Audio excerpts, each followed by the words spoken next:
so much negativity out there, so many negative comments, so many negative conversations, so much clout chasing. And I'm doing everything to grow this For Good podcast. I pray and I hope that we continue to be able to bring you guys intentional, great conversations that you guys can relate to and you guys can really learn from. I pray that we keep on growing as a community and as a people, because I need the hot balls, guys. I need the community to stay on here with me, man, because we really doing something special over here. It's great to come from a legacy, but what legacy means to me is the impact that you leave when you leave the earth, is the impact that you left with people. I'm appreciative that I'm a part of a legacy. Run DMC, Fat Farm, Def Jam, all these great things that my family has done in the past. But is it what I want to be seen in the world connected to for the only thing I've done? Not necessarily. You don't always have to be where you want to be in life, but you do have to start going where you want to go. I won't lie, not where I want to be, but I'm going where I want to go. And that's all that really matters.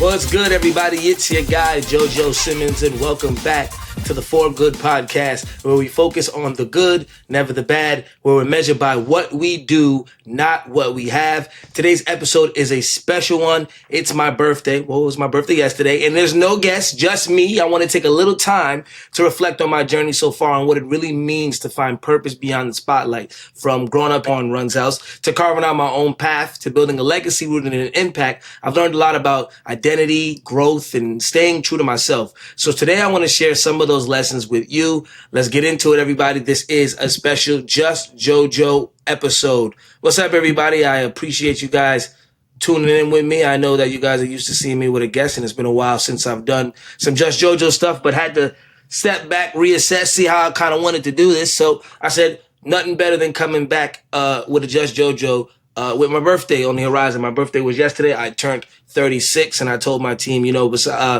instead of a guest this week, let's just chop it up with me. Let's talk about my growth. Let's talk about, me turning 36. And I asked the team to put together a few questions to ask me. So I'm going to bring up these questions in a while and ask myself these questions that my team wants to know about me. So I will bring that up. But once again, welcome to the Just JoJo segment, the birthday edition. And thank you for all the birthday love I've gotten through social media and all the platforms that I'm on. I really do see every last one of your words and love. So I definitely appreciate that. Let's get into it. Question number 1. So it says, on my birthday, how do I feel about where I'm at in life right now compared to where I thought I'd once be?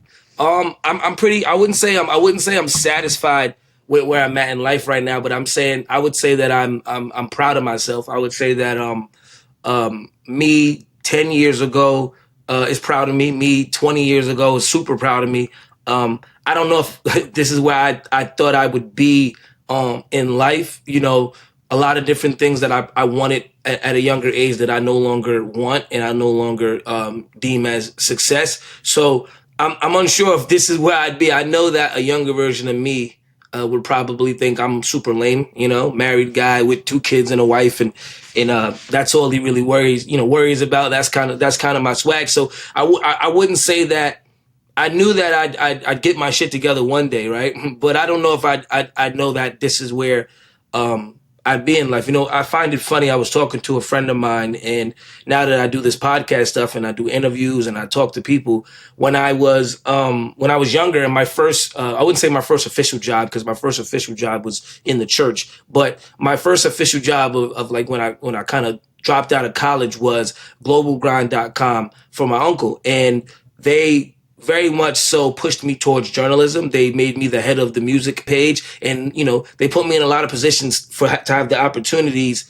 to interview a lot of artists. If I could probably find the old footage, I've interviewed people like Tyga. I've interviewed people like Frank Lucas. I've interviewed Wiz Khalifa. I've interviewed LL Cool J. I've interviewed a lot of big names, Ludacris, Rick Ross. I interviewed a lot of big names, and it's funny because when I was younger, I just couldn't see that for myself. I wanted to be a rapper. I wanted to be an entertainer. I didn't see myself being an interviewer, a journalist, a host, or as I guess you would say, right? So I laugh now today because now look at what I'm doing, and which I love to do is being an interviewer, being a host, being a podcaster, being somebody that's constantly speaking in front of the camera. So no, I don't know if I would think I'd be here if I told my global grind self that, because I was chasing other things. But it's funny how the universe and God works, where he's trying to put something in front of you and you're constantly trying to push it away, but he's constantly bringing it back in front of you and telling you this is what you're supposed to be doing. So I don't know if this is what I thought I'd be, but I'm proud of myself and I'm happy that I am here at this moment in life, although I have plenty more work to do. Second question. What lessons from my younger self have stuck with me and shaped me who I am today? Definitely, get up every day and work hard every day. As a kid, I can be real. Like, I was one of those kids in school that I didn't study much sometimes, and I kind of was just like, I winged it a lot. And I thought that, I was pretty good at winging things and passing. But whenever I didn't prepare myself for things, I always failed, or I just didn't do good, or didn't succeed in what I was trying to do. So what I realize is every day I wake up with intention to work hard, no matter what I'm doing. I want to make sure that I'm bringing value to anything that I'm doing, and I'm never feeling dormant or stagnant or stuck where I'm not feeling like I'm doing enough. I think that is probably something that I grew up with, maybe underachieving at times in life made me super insecure to no longer underachieve and to make sure that every day that I try to overachieve. So I'd say that, like, what I learned in life is you just got to work hard. Nobody's going to hand you nothing. Nobody's going to hand you shit in life. Nobody's going to give you nothing. Nobody's supposed to give you nothing in life. No matter whatever opportunities you may have or help you may get, that's not obligated. That's not an obligation for somebody to do that for you. So when I do come across those opportunities, or when I can step back and say I appreciate, the family and the legacy that I've come from, it's because I understand the opportunity. But it doesn't defeat the fact that I need to work hard every day. And that's something that my dad always instilled in me from, like I said, from school times when I wasn't passing those grades or I wasn't doing right in school. It's like, yo, you can't play around with life because it gets harder from here. School is the easy part. The hard part is the world, and how you implement your actions for school and classes, how you're going to implement your actions for the world and your job and, whatever you do in the future. So I think that the biggest thing for me is working hard and never taking my foot off the gas is what I learned as a kid that I still implement today. Let's get into the third question. When you think about legacy, it's funny, I was just talking about legacy. When I think about legacy, what does it mean to me beyond fame or my family name? I get this question a lot, and it's an interesting question. I think that legacy is important. A lot of people, when they think about me, my siblings, they think about legacy and they think, okay, you guys come from a legacy.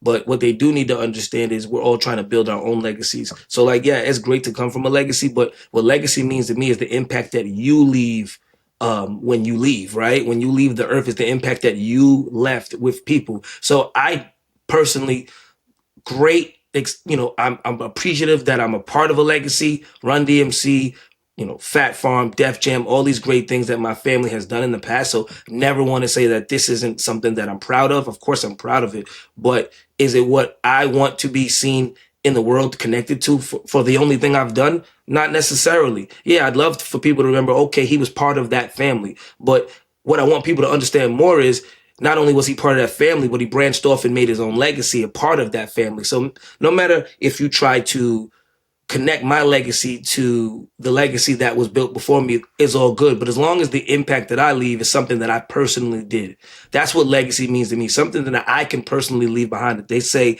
when they think of the Simmons family, don't just batch us all in together and say, well, the kids were there and, they were on this TV show. They say, oh, Rev Run did this, Russell Simmons did this, JoJo Simmons then grew up and grew out and did this, right? I want them to be able to add me to the legacy while also creating my own legacy within that legacy. If that makes any sense for people that get it. Like I speak about it a lot because it's very true. It's like, yes, the legacy I come from is amazing, but the legacy I'm building is going to be even better, because of the legacy that I come from.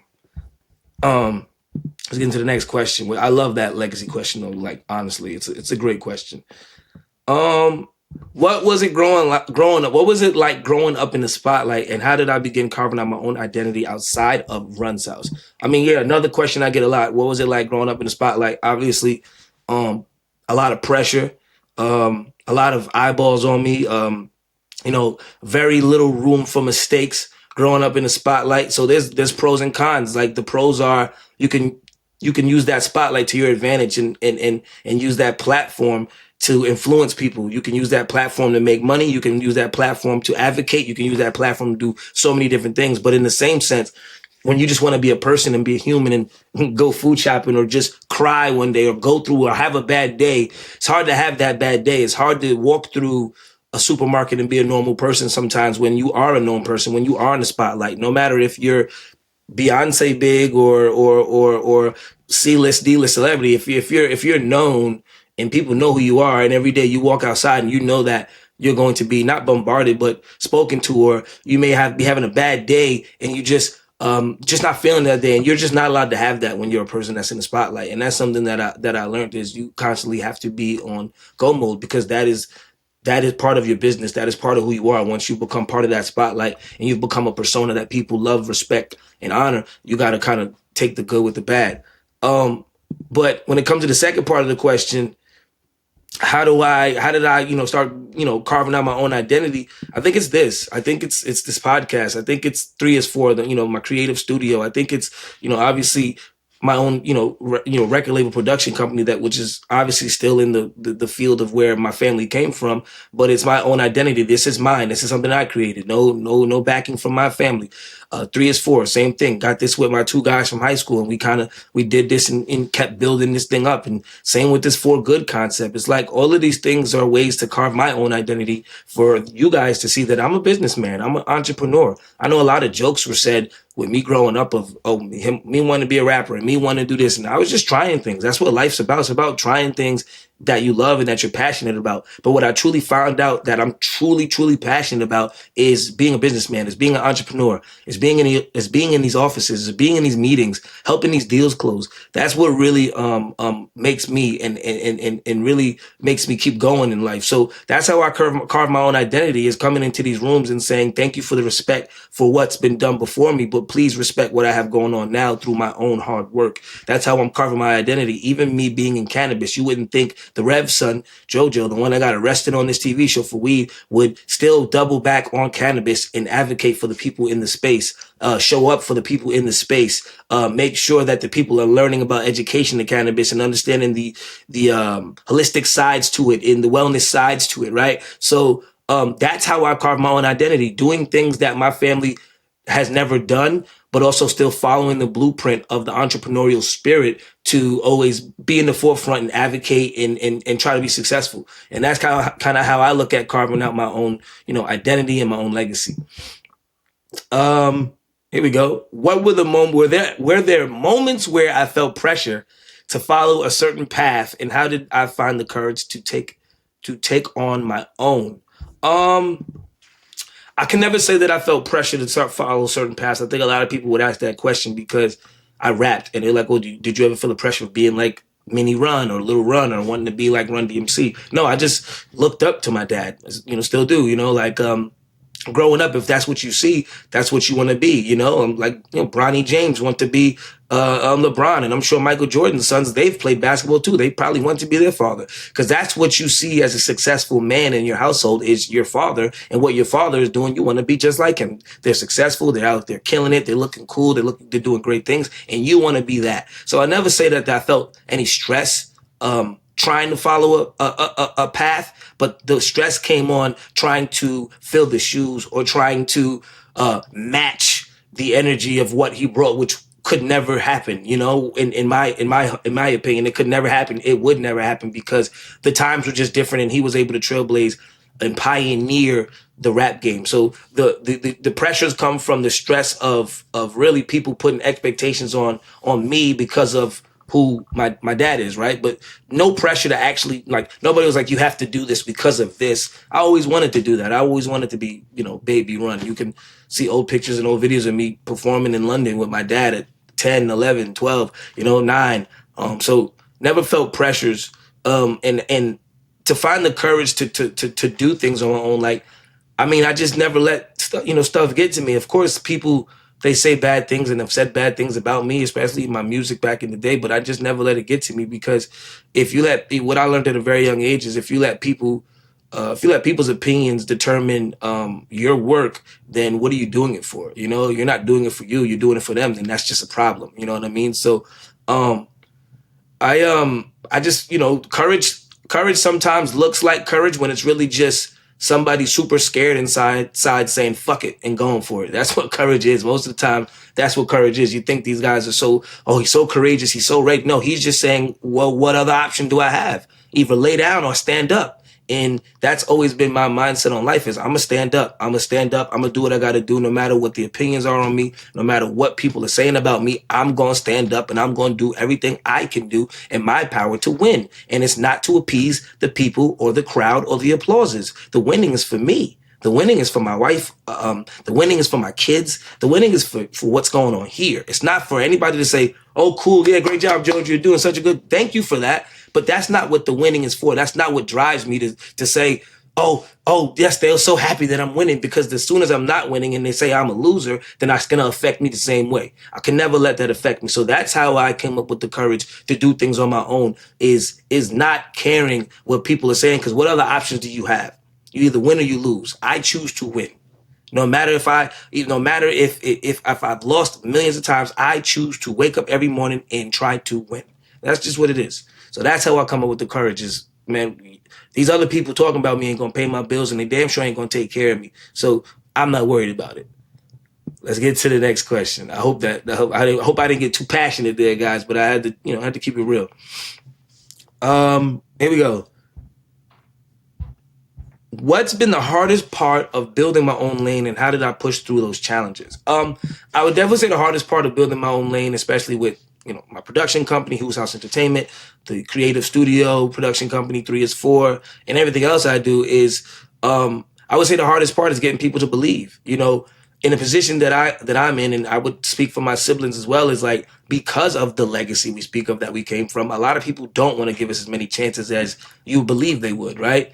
A lot of people don't want to give us those chances. A lot of people want us to prove ourselves, which is warranted. We should have to prove ourselves. But sometimes, even when we prove ourselves and we bring the value to the room, we're still getting the door shut on our face just because they're like, no, we want you to work harder. You have to come take it. Because they feel, hey, your family was already in the door. They should be able to walk you in and get you whatever deal that you want. But it just isn't like that, right? So the hardest part is getting the help sometimes when you need the help and you're trying to build your own path and your own legacy and your own lane, right? It's getting the help from these people that can help you.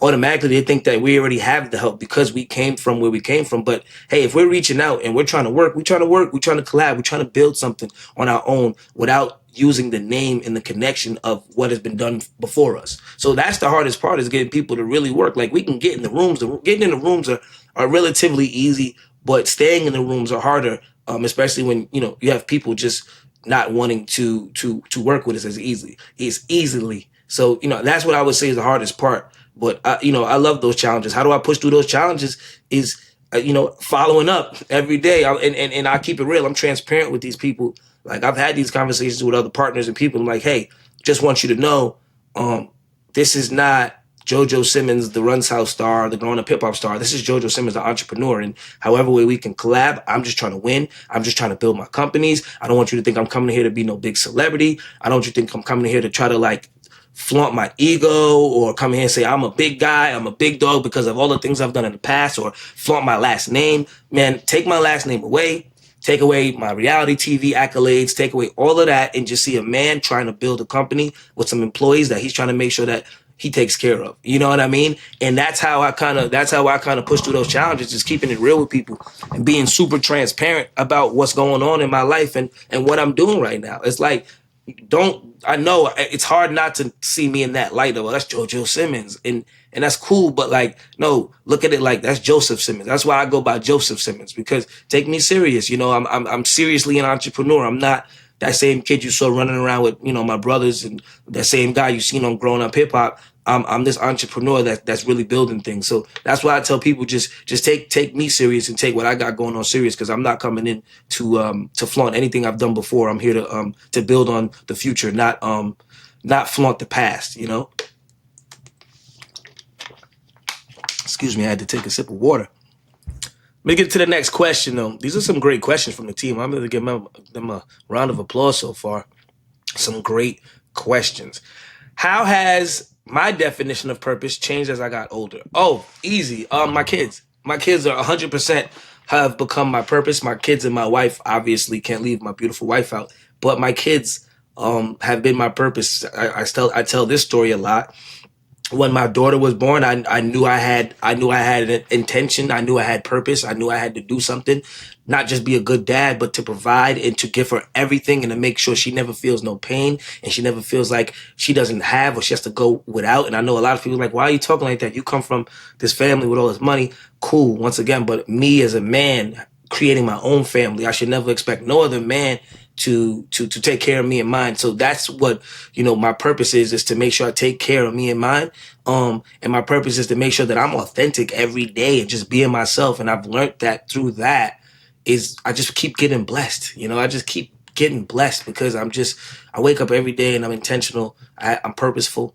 I have purpose in life. And I know that, my family is my purpose. And that's what, back in the day, I can't say I had purpose. I could just say I was just trying to live life, trying to survive, trying to have fun. But now I can say I have a purpose, and it's definitely my wife and kids, for sure.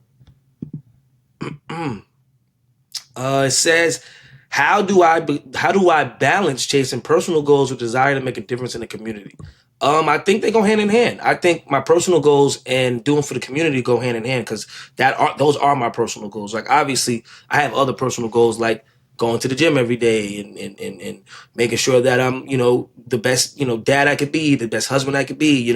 But like I think my personal goals come with just me wanting to speak up for people and advocate and speak in spaces where people don't have voices, right? So those are always my personal goal. My personal goal is to teach. My personal goal is to educate. My personal goal is to motivate. My personal goal is to push positivity. And I think that all ties in with my career. Like what I'm doing now is what I do every day on podcasts. When I talk, I push positivity. I teach, I educate, I bring people on to educate you guys, teach you guys, talk about mental health, talk about all these great things. And those are my personal goals, is to make sure that once again, we speak about legacy and impact, is that I leave an impact and a legacy of being a giver unto people and not just taking, but giving, right? A lot of people in life love to receive gifts, but I like to give gifts. And in these episodes with these people, and sometimes, I want to speak on this, is sometimes they say, okay, it's not a big A-list celebrity, or one week you may see it go from Angela Simmons to somebody you may never heard of, but I want you to understand that these are my gifts to you guys of people that have real stories that you can relate to. I know that everybody loves the big names and they love the celebrities and those are the people that you want to hear, but the people we bring on here truly have amazing stories and great stories. And that's part of what I love to do, is give it back to you guys and make you understand that one day you may very well be on this very podcast, For Good Podcast, talking to me. And that doesn't mean you have to be an A-list celebrity to come on here to do that. So I think that my personal goals in my community, me working in the community, it all goes hand in hand, because even with the gym, I want to push health. I want to make sure I push health on my Instagram every day that I'm in the gym, whether you're running, whether you're lifting weights, whether Pilates or whatever. I think it's very important to be active. So I think all my personal goals tie into what I do in my career. And that's why I think it's so easy for me to come out here and do what I do, because I'm an authentic person and I'm giving you me every time I'm in a meeting, or every time I'm in an interview, or any time I'm on a TV show. Was there a certain moment when it clicked for me that my purpose was bigger than my career? Like I said, it's kind of the same question from before. I don't know, I don't know, obviously my purpose is probably bigger than my career, but like I said, they all tie hand in hand because that's just, that's just how I look at it. Like I make sure that in my career, I make sure my purpose shows up, and I only work intentionally in my career with people that have purpose and have intention on doing good and pushing positivity. So I wouldn't say one is bigger than the other, but I would say that my purpose is what drives me for my career. I would say that. But that's a good question. What mindset shift has helped me grow in the most recent years? Be calm. Or in words of one of my favorite basketball players, stay mellow, right? I think over the years, I used to always just get riled up over a lot of things. I used to get overwhelmed over a lot of things. I used to over a lot of things used to let a lot of things overwhelm me. I used to let a lot of things like worry me, and I realized in life is like worry less, and do your best. That's kind of one of my favorite quotes that I don't know who made it up. I kind of just made it up in my head a couple weeks ago, but I just always tell myself worry less and do your best, because we are truly not in control of certain things that happen to us in life. Yes, life's about choices and decisions, but sometimes things happen to us and you need to worry less because worrying more just makes it worse. And, you know, I think when you let things go and you just try to do your best, good always comes out of that. So I try to worry less, and I just try to do my best. That's kind of the best way. The best way I could put it is that's how my mind, shift has, mindset shift has been. And very big on staying out of the drama. Very big on um, having uh, healthy conversations with people, whether we're at odds or not. I just think that my peace has been my biggest um, value, an asset, I would say, over the last few years is prioritizing my peace. So I would say that's how my mindset has shifted. It's just peace, trying to be peaceful. You know what I mean? Because that's truly when you're the best you is when you're at peace. How has my family and faith kept me grounded through it all? I mean, you know how that is. Faith is big for me. I speak about faith all the time. As a church going man, as a God fearing man, I think faith is important. Because even when the discipline fades and the motivation fades, faith is what keeps people going. Because faith is to me is something you can't see. It's faith means to believe in something, although it may seem like it's impossible. That's what faith is, right? A lot of people they have motivation. A lot of people they have discipline. But when those things run out, they don't have faith. They say, "Oh, it's getting too hard. I know I'm disciplined and I know I'm motivated, but I'm no longer motivated, and it's getting too hard. And what if it doesn't happen?" And that's the faithless life, right? That's when you have no faith. No, faith is just doing it every day with the motivation, with the discipline. Without it, it's having faith that no matter what, I'm gonna get what I'm looking for out of this hard work.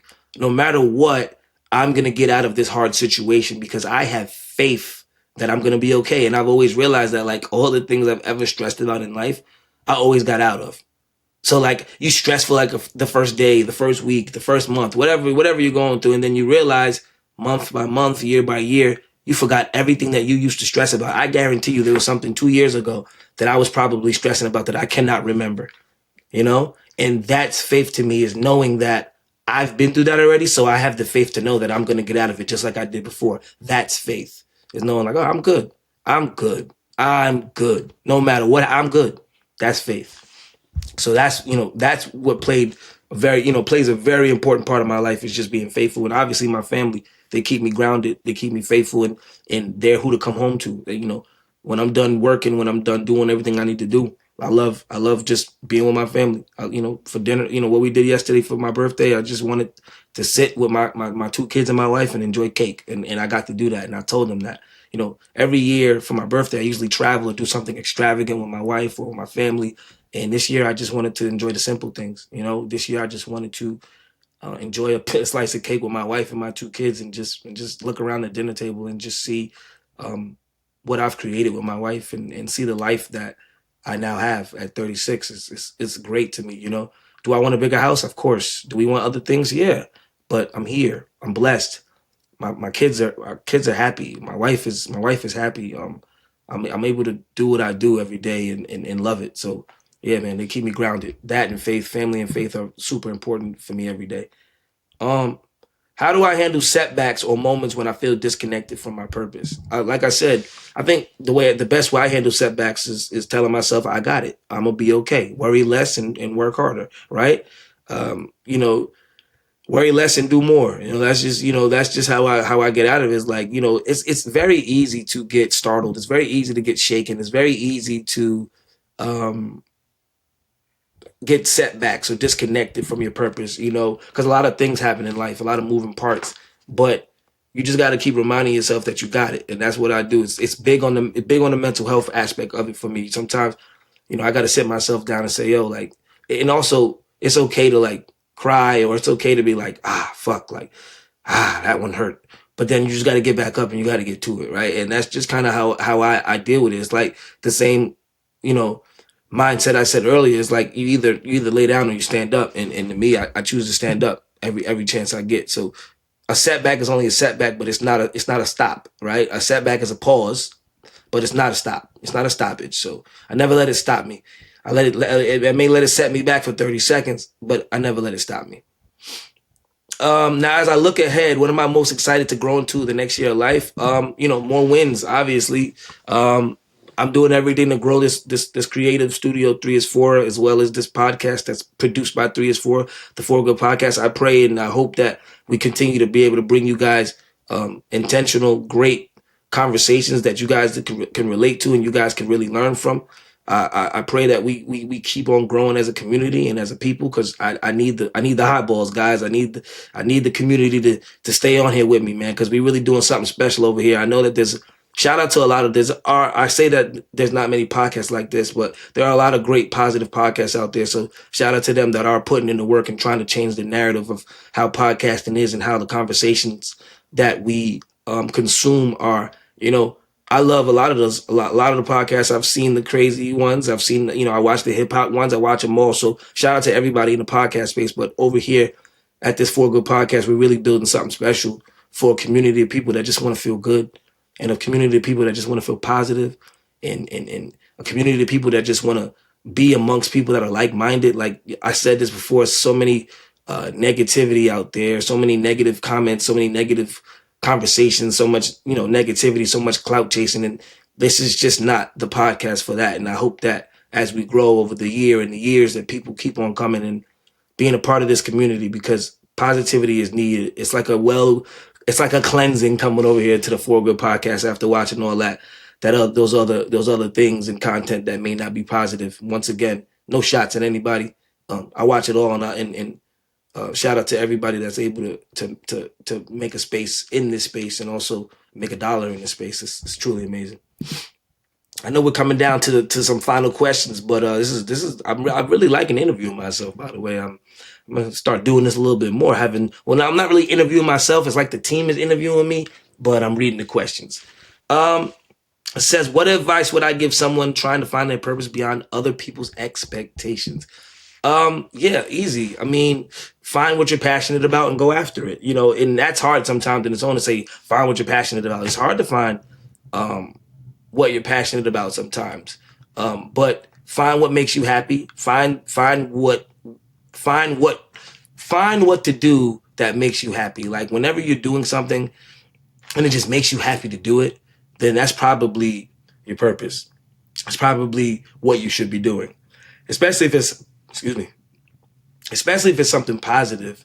I think that finding your purpose is finding yourself. And once you find yourself, you find your purpose. And like I said, that's easier said than done.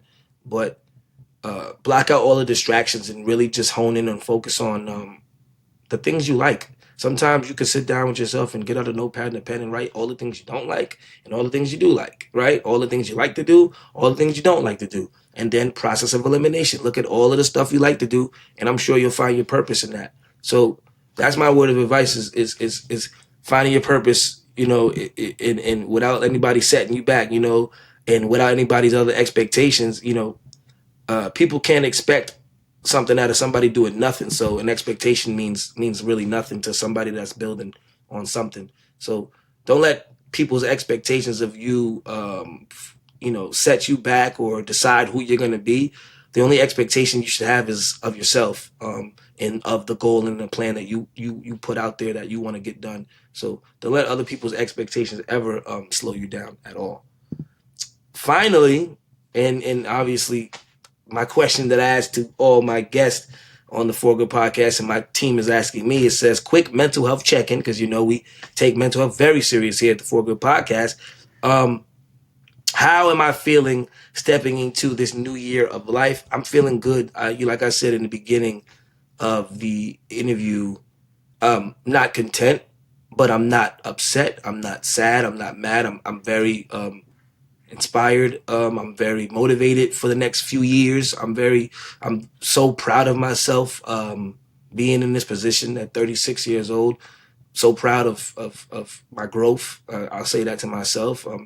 I appreciate everybody that gives me all the kind words to say I'm a great father and I'm a great husband and, I'm a good person. Like, all of that stuff feels so great. And to know at this age that all the, no matter the setbacks, the obstacles, the hurdles that I've been through, I stood tall and I jumped over all of them, and I've always came out shining like a diamond.